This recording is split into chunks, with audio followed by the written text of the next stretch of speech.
Holy crap, it's a podcast. Ah, boy. Oh. Yep, here we are. Just turned on a TikTok. Yep. You know? Turning it down. I was literally just turning it down. Did It's you start it? Yeah. Oh, okay. Well, I'm featured apparently. Shit. Yeah. I didn't mean to do that. Hey, Oh, no I didn't- swearing. My mom sometimes listens to this You podcast. can't say shit on this podcast. God damn it. Oh no. Yeah. There you have Oh it. no, Fucking that say might have shit been. on this That podcast. might have been. That might. I don't know if that was a FIFA fuck off. No, I think that was Cam hearing us doing Okay, it that was and being- chipping in. That was, Ah, got it. Yeah. Anyway. Welcome back to Hit the Hay. It's been a hot minute. It's been It about has. a year-long hiatus, except it's not quite been a year. And I'd like to apologize to both our viewers for this. Yeah. Yeah. I mean, we you know, I've got a little bit more than two, assuming that the people that I regularly do streams with actually also watch my content. You can hope. I can. We can hope that they listen to every single episode of Hit the Hay multiple times every day. Yeah. I mean, it's okay. They do Twitch stuff with me, not YouTube. Oh, They so just I. Sometimes I also can't find the words. Oh. That was from our special guest star, Michael J. Yeah, Dad's sitting in the corner trying to figure out how his phone works. Classic boomer stuff. True. And so if you hear any other odd sounds, please attribute them to special guest star, Michael J. He's sitting in the corner shaking his head and pointing at his phone. Honestly, to be fair though, sometimes I also can't find the words is Yeah. title of my autobiography. I sometimes sit in the corner and shake my head and point at my phone when there's nobody else in the room. Yeah. And then yawn. Yeah. Yeah. So, I've got a couple of segments planned. Oh, great. Of course. Oh, good. The first one is, I'm sure you're all aware of my continuing descent into supervillainy. Oh yeah, we've all been aware. Yeah, so You're doing great, by the way. thank you. And I want to run some supervillain names by you. Okay. Wait, as in, like, you've just compiled a list of names that Yeah. you want You to... have a list of band names. Not anymore. I No, stopped Well, I doing that did. years ago. My phone just went out. Great, Sam. So That's... there's that segment. you can plug it in over here. Pass it to me. Yeah, sure. We'll plug it in and we'll... Well, stay tuned for that segment. That's what we call a setup. That's what we call Yeah, you gotta a bait pay and that switch. off later. Yeah. So I'll do my other segment. Sam gives a rant that's way too long about cryptozoology. Please do. Okay, so here's Backed by my popular demand. yeah. So here's my question for you: if a monotreme, a pinniped, and an ambulatory cetacean were all suddenly discovered in the Australian billabongs, Oh. and they all made frightening sounds during the night, which one would be a bunyip? Sam. Isn't Right. Billabong, like, a clothing brand? It is, but it's But also it's an named Australian No, wetland. I Yeah. know. I was making a joke, Samuel. I don't know. So a pinniped is like... A seal Monotreme is like a platypus. or an echidna, yes. Yeah. And a cetacean is like a whale or a dolphin. And, And an what- ambulatory cetacean is one with legs. So a bunyip, Yes. I think that is an aquatic cryptid. Semi-aquatic, associated with billabongs. So if Hmm. it's an ambulatory cetacean... Ambulatory cetaceans, things like ambulocetus were semi-aquatic. Alright. I would assume it would be that one. Okay. That's my final answer. Okay. What do you think, Connor? I don't know, and like bunyip. Yeah. Yeah, bunyip I'm is like... getting- I remember it's an aquatic Is it? Australian... A semi-aquatic Australian cryptid thing. Well, then that makes me think platypus, which would be a monotreme. There you go. Now, the point is, there is no correct answer. God damn it. I knew it. I don't know why you were expecting there would be one. I My don't point think is I did. That the bunyip as a creature is so vague by nature, simply being a creature that lives in billabongs and makes strange noises, that even if we did find something that was, met that description, could we definitively say it was a bunyip? Yes. Because prior to its appropriation by cryptozoology, bunyip simply was the term for spooky thing in the water by the people in that area. Right. So if it's a spooky thing and it's in the water, It by definition is a bunyip. yeah. And that's why, things like mutated calf skulls and like sea lions and stuff that have wandered their way to Australia and been seen in there have been referred to as bunyips. Sure. Because they're weird things that one wouldn't expect in that billabong, Yeah. making spooky noises. Yeah. Here's another one for you. Oh, good. So you got a lot of Megalodon truthers out there. Of course. We all know one. Well, Yeah. everyone knows a Megalodon truther. I think special guest star Michael J is one. Speak for yourself. Anyway. But here's the thing. The only thing we know about Megalodon is its jaw. That's as much of a fossil we have, because as a shark, the rest of it's cartilage. Sure. So even if we found a shark with a jaw that almost exactly resembled the fossil of the fossil Megalodon jaws, could we say that the rest of the shark was the same? Because people just sort of assume that a Megalodon looks like a big old great white shark. So we're talking like extrapolation. Exactly, I think that megalodons were actually like just the mouth. Yeah, just They like were like nice all mouth spherical. and not even spherical, like But the rest of them Ovular. is about the size Yeah. of a rabbit.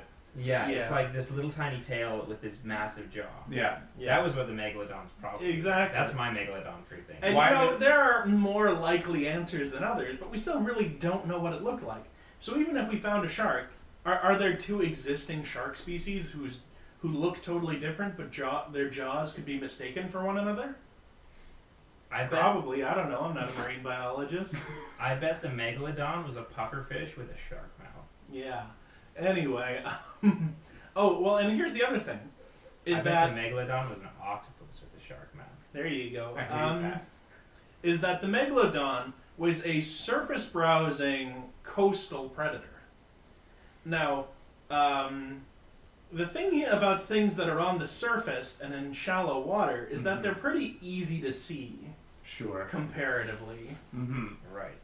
But then the people say, oh, well, Megalodon adapted and moved into the deep ocean. Huh, how about that?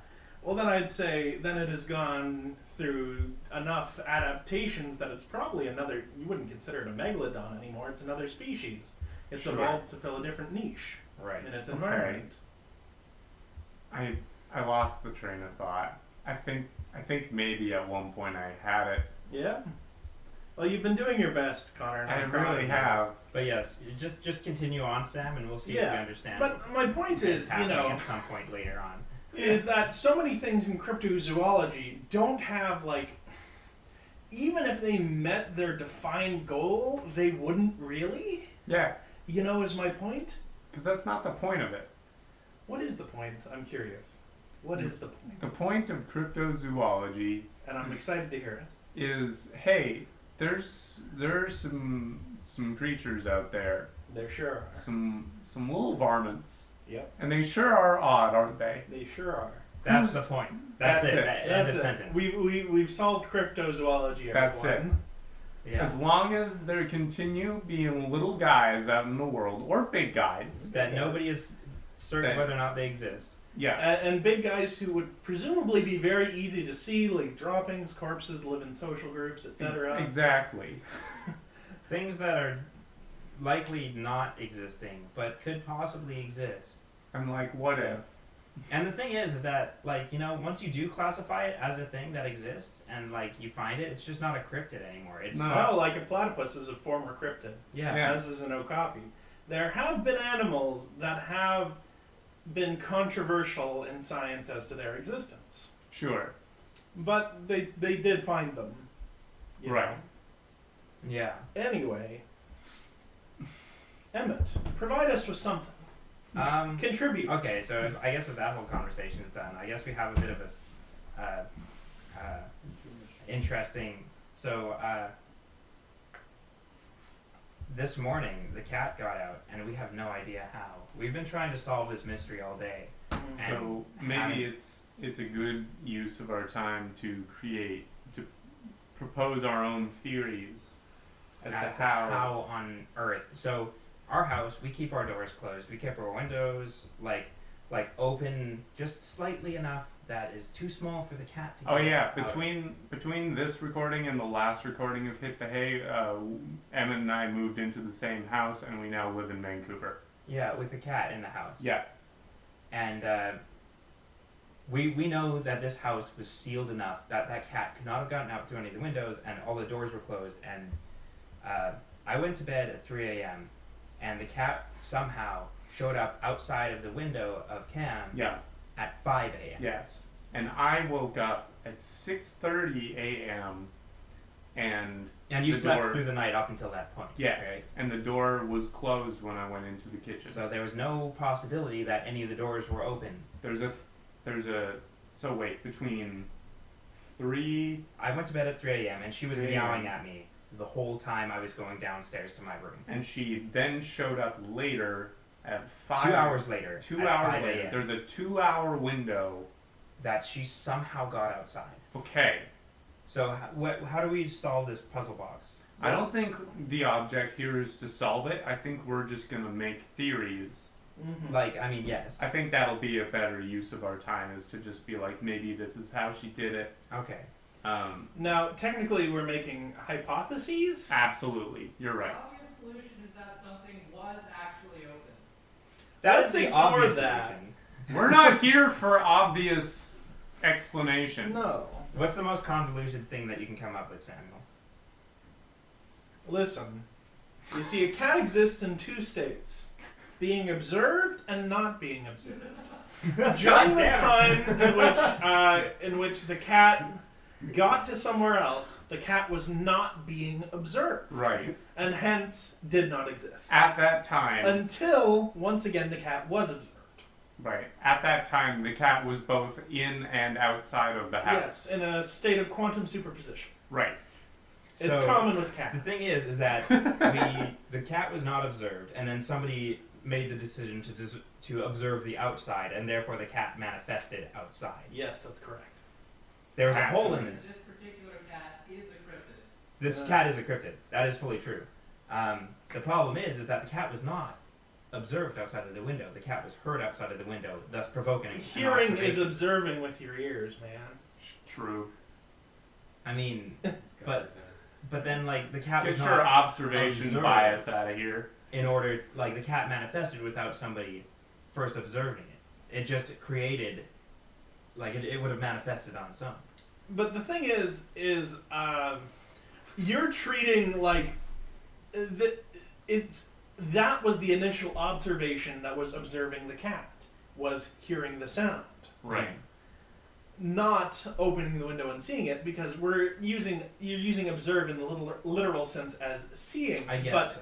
I guess hearing so. the cat is what caused the cat to collapse the waveform and cease being a quantum superposition. Of course. I should have. Okay. I'm checking my. Emmett, privilege please here. try to stop. Please try not to make a fool of yourself Yeah, on this yeah. podcast. Or the cat crawled out through the old dryer vent. We don't even have it. No, I don't think we have. Maybe, Right. maybe we just haven't found it yet. I The thing don't- is, we do have this fireplace right here. We have it blocked off so the cat can't get in there. But like, I mean, there's a little bit of space there, so perhaps Khaleesi did just. Arguably more space at the top. Khaleesi could have pulled a reverse Santa, Yeah. climbed all the way up there. I do sometimes consider Khaleesi the antithesis of Santa Claus. A real Krampus. Mm. Yeah, Khaleesi, Krampus, they start with the same letter. They're basically the same. Yeah. Just like Open your Ham eyes, and sheeple. home video. Open your eyes, sheeple. So that's another possibility that Yeah. she has come. That she within 2 hours had visited all the children of the world Yeah, and put Give the it- naughty ones in a bag for later consumption. Yes. correct. And beaten them with a stick. Beating them with a stick, perhaps a Switch, Yes. Mm. Nintendo. and then appeared outside the window a Yeah. couple hours later because she forgot how she got in. Mm. Which somewhat like lines up the strange part about the fact that there was a 2-hour window, Mm-hmm. because even though she is using Krampus magic, And moving at relativistic speeds. sure, it's still a considerable distance and amount of time to drop off that many presents and Mm-hmm.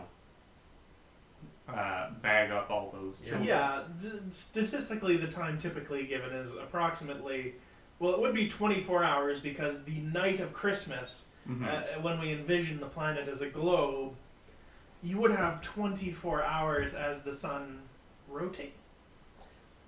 That's a wait. Okay, so now I this think is Sam confusing. Sam just blew this wide open. Okay, so Sanity Clause goes all around the world in one night, except the definition of one night is different because we can assume that there are children who believe and have written letters or expressed wishes in some form to Santa Claus all across the globe in varying cultures. Yes, because Santa Claus is like monocultural.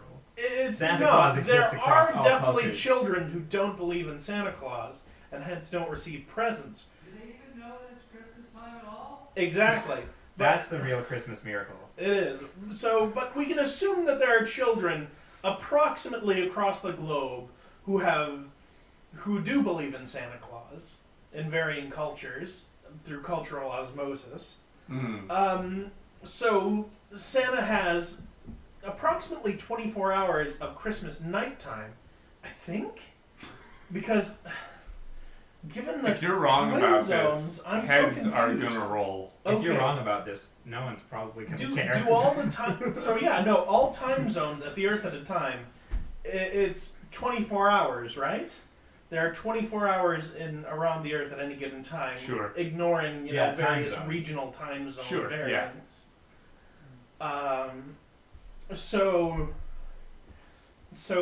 But here's the thing: is that Christmas? Okay, so the Christmas night begins at one point on Earth, and then Right. slowly spreads around the rest of the Earth In over the the case- course of 24 hours. In our case, the starting point is our house. Yes. People have done this math already. You can look this What up. about the international dateline? No, that's a The good point. international dateline. Yeah. I think the math for this particular equation is Colis E equals MC squared. There you go. Wow. Cool. That Good joke job, sucked. Evan. I've been sitting on it ever since he said the word That, relativity. that's like the sort of joke you get on like a Butch Hartman Nickelodeon Oh, cartoon. no. And Don't it's like, give me oh, that. it says EM squared on the blackboard, haha. Yeah. And it's like, oh, that's how we know this character's smart because I got Einstein here and they wrote E equals MC squared. Wow. They figured it out on their own. Yeah. Every cartoon, they figure it out on their own. Yeah. Absolutely revolutionary. Yeah. Anyway, What's your theory, Connor? I was gonna give my theory, but I feel like we've already Beating No, I this want one to the hear it. ground. I want to hear it. so. Vancouver, all right. Yes. There's a lot of End of sentence. there's a lot of weird stuff that happens around here. Yeah. I think that Multiple weed stores in walking distance. yeah, Of wherever you are. Yeah. I have no idea where I'm going with this. Neither do we do. Right. So Vancouver, that's where I've decided to start this train of thought. Please do. Vancouver is itself its own dimension, Yeah, I guess. and certain if Don't in you challenge him on that? Nope. this is common knowledge. I think everyone knows about this. Everyone has accepted this. Yeah, Yeah, it's assumed to be fact. We're not challenging this. and if an individual creature, shall we say, manages to become aware of said fact, Right. and truly make it like bring that awareness into themselves, then you can manipulate the bubble dimension that is Vancouver. By understanding that the world around you is merely an illusion to be manipulated, Exactly. you can, in turn, cause that illusion to become what you wish. Correct. So Khaleesi just found a glitch in the Matrix. Khaleesi realized the glitch in the Oh. Matrix. I see. The And glitch that was exploited already it. there. But now that you've told us about this glitch in the Matrix, are we not also just going to experience Well, I this think in you have real to time? really. That you don't depends on just how hear on much- it. You have to take it in, and it has to be something you truly accept. Yeah. I don't know if I want to do that in the middle of a podcast. There. Yeah. That's okay. At your own pace. You can achieve oneness with Vancouver whenever you wish. Wow. Vancouver. You have all the time This in the certainly world. went places. Vancouver will be waiting. Wow. Anyway, so Khaleesi. I'm sure many weeks ago.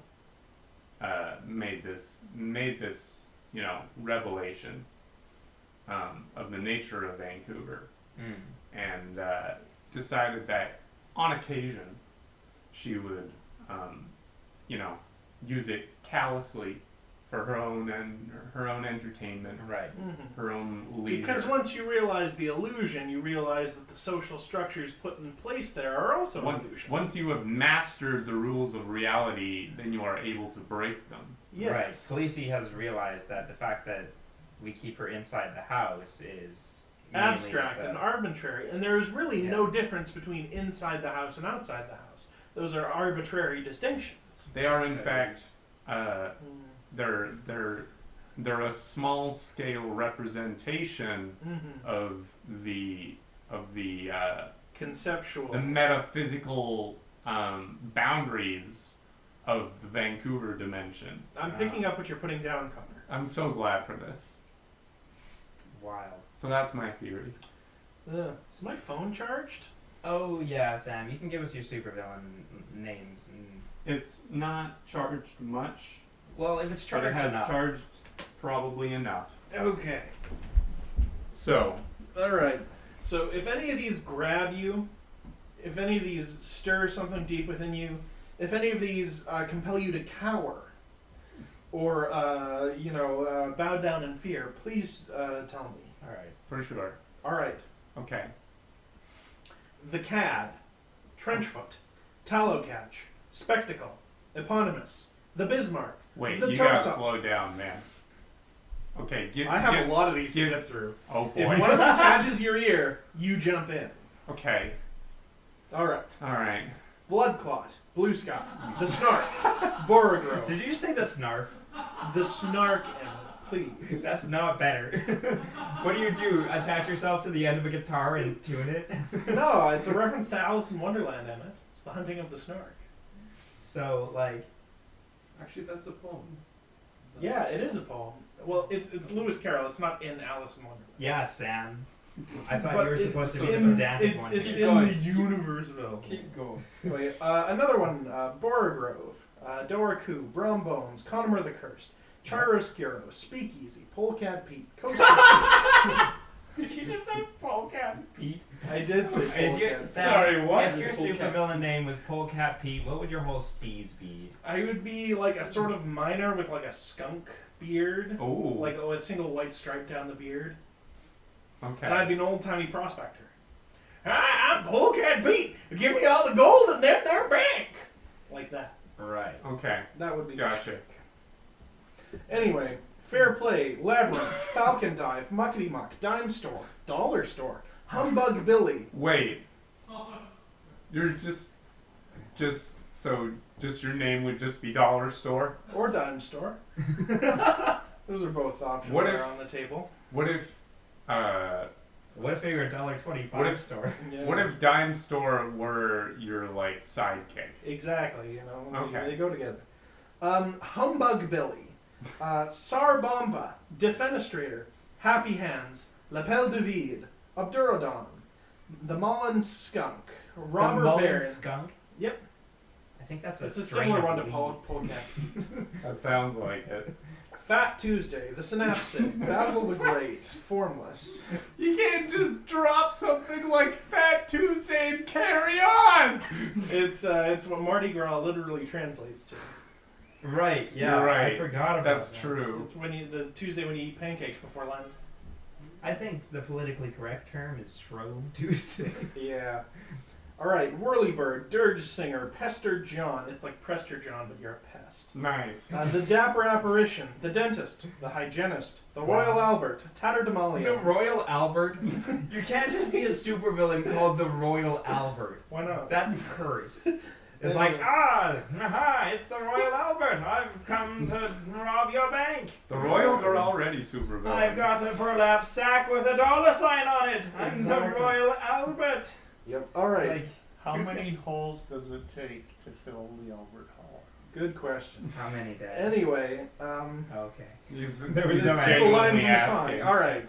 Okay. Tatterdemalion, Monsieur Settler, the Gravemaker, Feathertop, Mr. Malcolm Murder Death, Jack Wow. Be Nimble, Late for Dinner, Captain Pirate, Mauve Breeches. Late for dinner. Call me late. For Call dinner. me late. Exactly. for That's dinner. why he's a villain. Wow. Call me late for dinner. Wow. He exists in That's the antithesis. superhero that is against Call Me Late for Dinner. All right. The Duvet, Old Horse, Breakneck, Hayride, 17th Century Humorist, Old Hampshire, The Bad Choice Bear, Telekind, The Flume, Carney Con Carne, The Jersey Delinquent, The Wow. Coward King, Cardinal Richelieu. Cardinal Richelieu. Is already a villain. That exists already. That's like the yeah. Yeah, but you get supervillains who go around calling themselves Blackbeard after the historical villain. So I would call myself Cardinal Richelieu after the historical villain. True. Okay. And I would fight presumably superheroes who called themselves the Three Musketeers. Anyway, Ichabod William Killman. What? That's just a name. I will Killman. Oh. Anyway, Witchman, 4-time consecutive villain of the month. Vinegar Tom, Bugle Fingers, the Soda Jerk. Bugle fingers. Is that villain just like you get a bag of bugles and stick them on your fingers, like so they're claws? That's the Yes. origin story.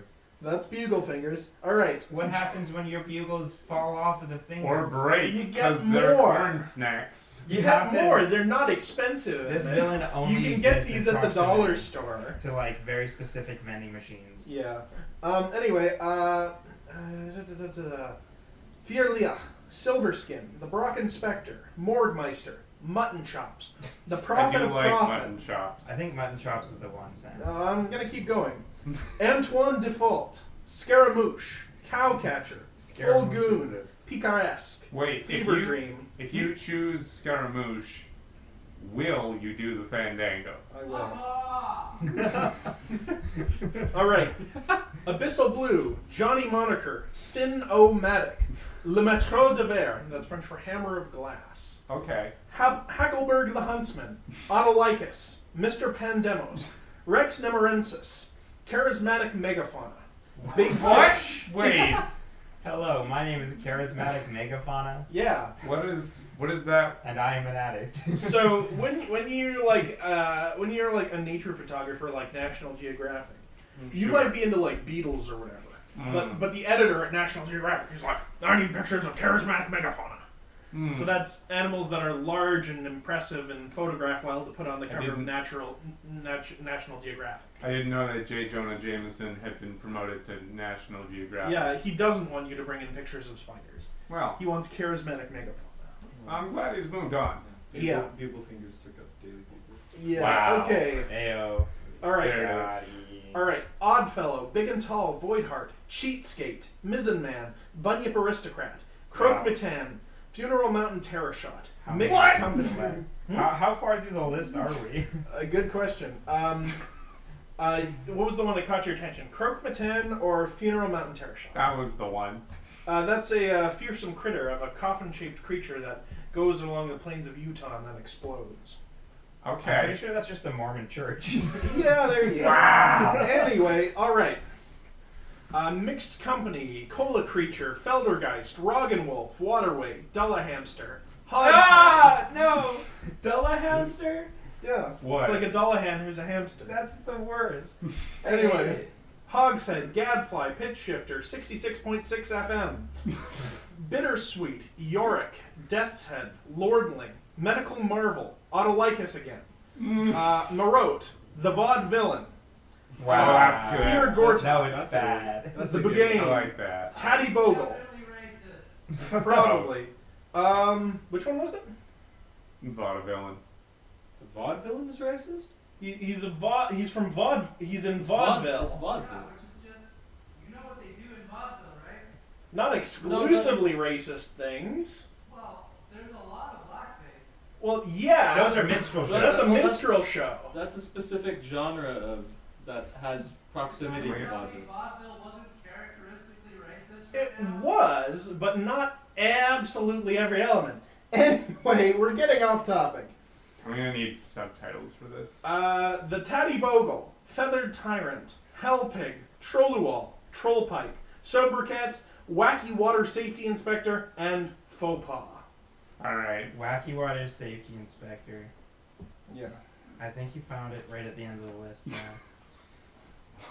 Yeah. Yeah. So that's my list of possible supervillain names. Alright. Now, it seems like the ones that really that you said would work, at least Emmett said, were Mutton Chops and the Wacky Water Safety Inspector. The Mutton Chops is the one, I think, Sam. Although, those are certainly some names. Yeah.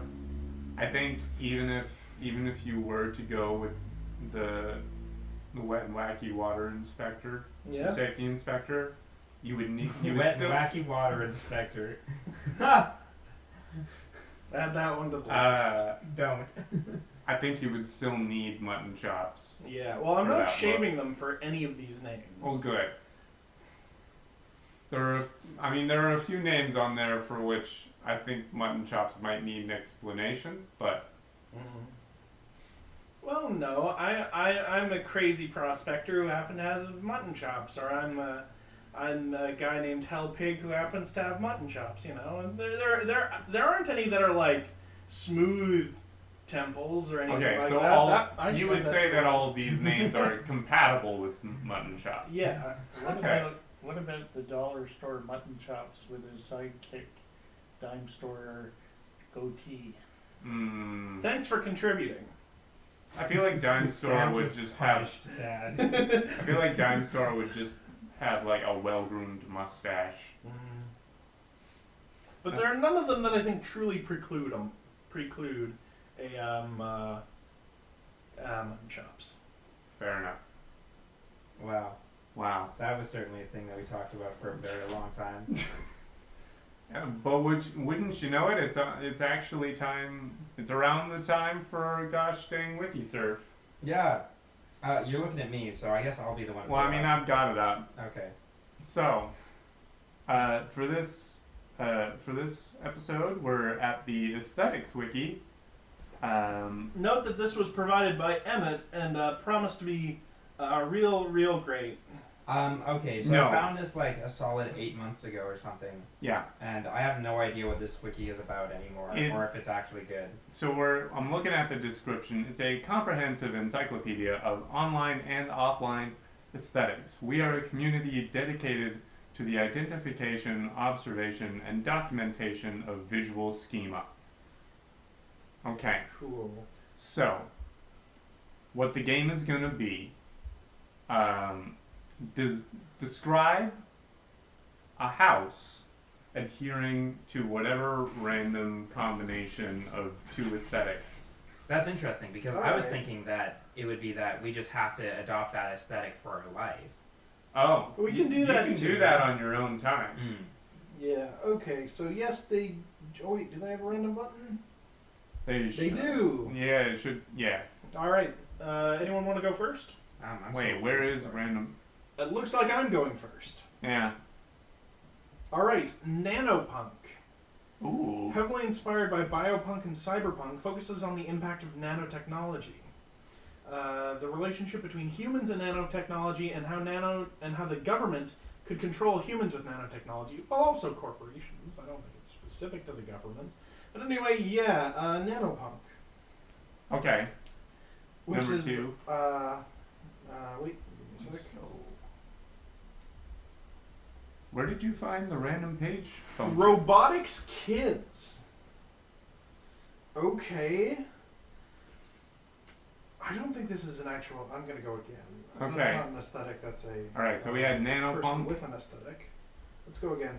Coffee house. Okay. I can use Okay. Okay, so so this is a very rainy day jazz kind of aesthetic, except Yeah. the rain outside is very tiny robots falling to the ground. Okay. Those tiny robots build up a coffee machine whenever you want one and give you some fresh piping hot espresso americano, whatever. Nice. And it's a normal coffee shop until a minute thing shifts because it's all just composed of tiny little robots. There's a little bit of neon, but in not obtrusive an amount of neon, but that the environment is constantly shifting because these nanobots keep rebuilding it to your every whim. Right. Right. But it does have some fairly comfortable chairs. Great. A disaffected young person behind a counter who is made of nanobots. I would hope for nothing less. Yeah. So really, it's really just a coffee house made of nanobots, and those nanobots are constantly rebuilding and remodeling this coffee house to suit the needs of its inhabitants. I think that's literally just what life is going to be like in 20 years. Yeah. You think so? Yeah. So little robots building and destroying and constantly adjusting the world around us. That's it, Sam. That's the one. All right, so that's my house aesthetic. All right. And you want to go next, or? Sure, I got the random page button right here. Okay. Okay. I got clean core. That's basically already the way I try to interact in my home. True. So other names Yeah, are... sweeping is clean core, man. Wow. Other names are safety core or safety goth, which is... Safety God. That sounds... I do like that. I worship That darkness, that's but got I always keep lights on to make sure I don't trip. it's got a charming irony to it. Clean core, also known as safety core or safety goth, refers to an aesthetic based around clean objects or objects intended to sanitize, such as soaps, sponges, bathtubs, as well as places that seem to have been recently cleaned. It can be divided into two sub-aesthetics, each of which looks vastly different. High clean core deals with the adult world and products aimed at adults, specifically washed out soaps and sterile hotel rooms, whereas low clean core deals with products aimed at children, such as bath toys and rubber ducks. I see. Okay. A continuation of many predecessors, clean core cynically embraces capitalist imagery, yet at the same time taps into the anxiety-stricken audience, becoming a particularly popular aesthetic to try and achieve during the COVID-19 pandemic. Ah, yes. Topical. Wow. Okay. So I need to combine that with another one. Yeah. I hope it's it's crust punk. That would be amazing. I got sacrocore. What? This is cursed. So it's an aesthetic based on sacrilege and blasphemy. Oh boy! The name being a portmanteau of sacrilege and hardcore. Right. Sacrocore is partially an offshoot of trendercore and queercore, with it focusing on reclaiming the notion that LGBT identities are sinful, as well as borrowing aesthetics from Catholicism and combining them with queer aesthetics. So the main goal of sacrocore is for those negatively affected by Christian religions to find peace in their queer identities or otherwise morally acceptable interests, lifestyle, or choices that have been labeled as sinful or disallowed from pursuing. Sure. Okay, that's a little deeper than we were Yeah, planning to get with this. That's certainly the thing that... So I got clean core and sacrocore. Yeah, those are... There's not a lot of overlap. I think that this whole aesthetic is about just having like a home that's like a church that's so clean that no one's allowed to use it. It's like, this exists, but if you actually go in there... And so it's making a comment on the notion of purity, and that this place is so pure we're not letting you into it. Yeah. Fascinating. So it becomes a sort of performance art piece. Exactly. That's exactly It's kind of fascinating. And so if you actually enter this place and sully it with thine germs, you are simply committing a sinful act. And so this simply by your presence. Yeah. So, But this by is- declaring present sinful is the sacrilege in itself. Yes. That's fascinating. This is actually, it sounds like a really interesting performing art piece. Yes. You know what? This is not a comedy podcast. We come up with cool performance art pieces now. Welcome to Hit the Hay. Yeah. Alright, so a man eating a bucket of fried chicken on the roof of a skyscraper, but he has a sign around his neck that says, capitalism kills. Boom. Performance art. We How did it. about in the Clay Church? Oh, man. Alright. Oh boy, we're starting off with pastel goth, Nice. Ooh, that's well aesthetic. done. Well done. also known as creepy cute and kawaii goth. Key motifs are body parts, gore, pastel colors, feminine clothing and accessories. Great. Key values: individualism, femininity, cuteness, joy, and disturbing imagery. Great. Not to be confused with Gurakawa or New Goth. Is a fashion and aesthetic that it originated on Tumblr in early 2010. That sounds like some Tumblr stuff. Fashion entails taking the basic elements of dark goth style and mixing it with pastel colors. I kind of feel like it's self-explanatory in that. Yeah. sense. It's like just being a goth, but liking, like, you know. Yeah. You put it sort of pale, washed out pink. Yeah. Yeah. With the... It's like goth with Easter colors. Yeah. Yeah. Yes, exactly. So we've got that with, this just says white. I'm gonna pick another one. Yeah, pick another one maybe. Perhaps not. With, rock. They're Rock really... and the roll? Or is this just literal the This aesthetic is- of rocks? It just, no, like, referring to rock and roll. It is musical. Rock. But I think this is already... I think psychobilly is This kind of is- a pastel goth rock I feel like and roll. give it another hit. Yeah, I'm gonna give it one a more. hit. Because you kind of just accidentally recreated psychobilly there for a second. Peaky Blinders. Peaky Blinders. The TV show? I guess so. Here we are. The Peaky Blinders were an urban street gang based in Birmingham, England, that operated from the end of the 19th century to the early 1900s. The group, which grew out of the harsh economic deprivations of working class Britain, was composed largely of young men of lower to middle classes, derived social power from robbery, violence, racketeering, illegal bookmaking, and the control of gambling. Okay, visuals. Note that much of the visual aspect of this aesthetic has crossover with other criminal and English aesthetics. It should also be noted Well, that I these... think Peaky Blinders is like a flat cap and a jacket and like Yeah. suspenders. Like a So, blazer. Yeah. It should Yeah. also be noted that these gangs kept bookies who very much fit the many academia aesthetics. So we're looking at early 1900s urban streets, fine flat caps, horse racing, imagery of safes full with money, metal-tipped bloody boots, well-tailored suits, and shelves of countless books, all filled with gambling records. Mixed with pastel goth. Mixed with Yeah. pastel No, I goth. can imagine this individual, you know, that they are not a house, that's still on you, but like that they've got their but that they've got their washed out pink flat cap and tie with a dark blazer And the over flat top cap- of it. The flat And cap eyeliner. has spikes on it. Yeah. Like, Um, you know, like eyeliner that's like intentionally made to look like it's runny. yeah, Yeah. yeah. So it's. I okay, can so definitely imagine a person with this. yeah. So I'm thinking like God, I wish that were me.